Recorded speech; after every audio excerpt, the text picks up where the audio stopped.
Yes. Så det her det er vores forsøg til træning af cola. Det her det er vores disposition. Vi starter med at gå ind under formål og teori, så derefter går vi ind under teori og hypotese, så data, så efterbehandling, så diskussion og til sidst en konklusion. Yes, så vores formål er at bestemme mængden af fosforsyre i cola. Og for at forstå det, vi kommer til at forklare om i den her fremlæggelse, der skal nogle begreber først defineres. Her definerer vi en syre som et molekyle eller en ion, der kan afgive en hydron, hvor en hydron altså er en H+-ion eller en proton. En base er dermed en molekyle eller en ion, der kan optage en hydron. En syre-base-reaktion er dermed en hydronoverførsel. Dette betyder så også, at når en syre har afgivet en hydron, eller en base har optaget en hydron, at så vil det nu kunne reagere som det modsatte. Det kaldes korresponderende syre-base-par. Der har jeg et eksempel hernede, hvor at syre 1, efter den har afgivet en hydron, bliver til base 1. Og så vil base 1 så kunne optage en hydron og blive tilbage til syre 1. Og det samme med base 2, som så kan optage en hydron og blive til syre 2, som så vil kunne afgive en hydron og blive tilbage til base 2. Og dermed er syre-base-reaktioner altså ligevægtsreaktioner, og de her ligevægtsreaktioner, de indstiller sig meget hurtigt på under 1 milliondedel af et sekund. Og så i det her forsøg, der bruger vi en polyhydronsyre, og en polyhydronsyre, det er en syre, der kan afgive adskillige hydroner, og det gør den så trinvist, så hvor den afgiver en hydron ad gangen. Yes. Derudover skal begrebet pH defineres. Med pH, der mener man, eller det defineres som den negative logaritme til talværdien af stofmængden af oxonium. Så hvor P'et i pH står for den negative logaritme. Og her har jeg så en tabel over, hvordan sammenhængen mellem koncentrationen af oxonium og koncentrationen af hydroxid, hvordan de hænger sammen med pH-værdien. Så det kan her ses, at ved en pH-værdi på 7, så er opløsningen neutral. Ved en pH-værdi på under 7, så er opløsningen sur, og ved en pH-værdi på over 7, så er opløsningen basisk. Og jo højere koncentrationen af oxonium er, jo mere sur er opløsningen, og omvendt så jo højere koncentrationen af hydroxid er, jo mere basisk er opløsningen.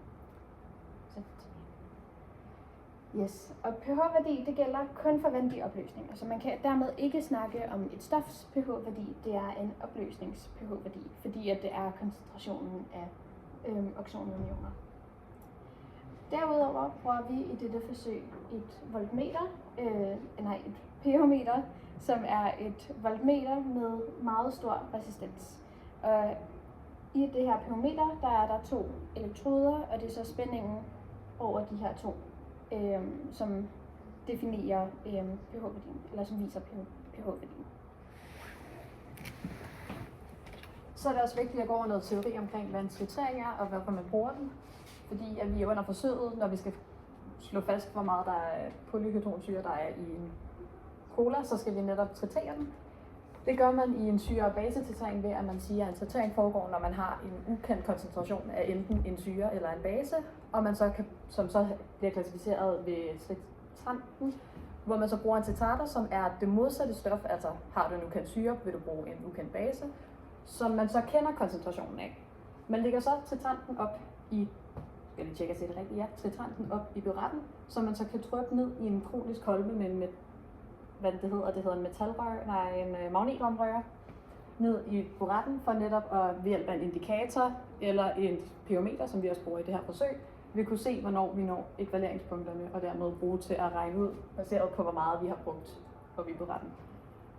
Når man ser sådan grafisk, hvad man får ud af data på en på en tritering, kan vi se lidt herover med et eksempel fra en dihydronsyre, som er en dihydrosyre, der har været brugt, som også falder under en polydron-titring, hvor man kan sige, at hvis det er en monohydron, så vil der kun være et ekvivaleringspunkt, hvor den fører op til punktet, hvor når den har et skarpt opsving, vil vi så her kunne finde, hvornår syren har afgivet de løse H'er, der sidder i den, så vi rent faktisk kommer til et punkt, hvor den er færdig med at reagere. I en polyhydroncitering, som vi også har senere med colaen med en dihydronsyre, vil man kunne finde 2 forskellige ekvivaleringspunkter, fordi der er flere lag, så først vil den afgive den lettest siddende H, hvor den derefter vil gå videre og afgive den næst letteste siddende H. Dermed har vi så opstillet en hypotese, der kan bruges til, vi går efter at prøve at finde frem til i løbet af forsøget, som hedder, at triteringen af polyhydronsyre stemmer overens med den generelle tritering for en polyhydronsyre, som så er den her, vi viser her. De trænger fosforsyre. De trænger fosforsyre. Så i dag så der har vi opsamlet med pH-meteret, har vi opsamlet data og lavet en rigtig fin titringskurve over forsøg, hvor vi kan se her på x-aksen, der har vi natriumhydroxid i milliliter tilsat til fosforsyren, og så har vi det på y-aksen den pH, der er målt. Ja. Og så vil vi også gerne finde ekvivalenspunkterne på titringskurven, og det har vi gjort ved at smide de datapunkter, vi havde fra log og pro, ind i et regneark, og så kigget på, hvilke 2 steder har vi den højeste forskel af værdi før og efter, altså delta på begge sider. Der kan man se forskelsværdien her, men det betyder ikke noget. Så vi har fundet ud af, at ved 5 ml tilsat natriumhydroxid, der har vi det første ekvivalenspunkt, det der, og det er så cirka 4 pH. Det har cirka en pH-værdi på 4, og så har vi et andet ekvivalenspunkt, som er ved 13,75 tilsat milliliter natriumhydroxid.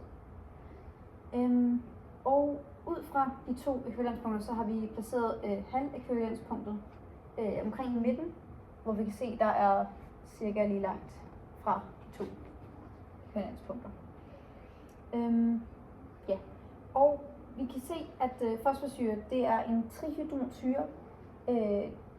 Den ved vi er til stede i cola. Men den vil kun være med til at påvirke 2 ekvivalenspunkter, så begge. Den tredje, den vil ikke frigive den tredje hydron, fordi det er den for svag til. Og det har vi heller ikke målt så langt hen til. Ja.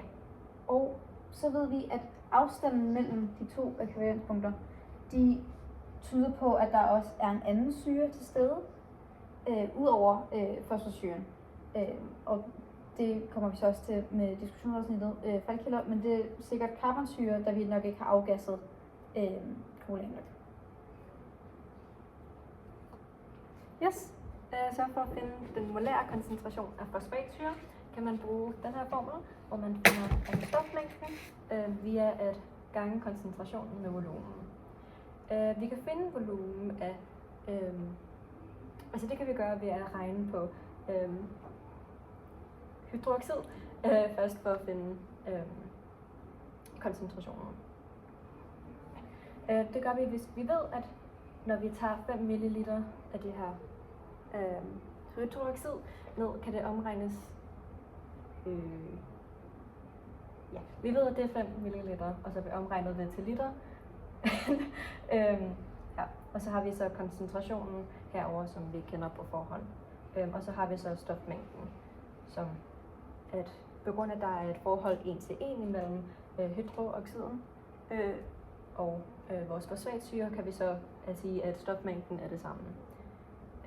Derfor har vi så stofmængden af fosfat, eller ja, fosforsyren nu.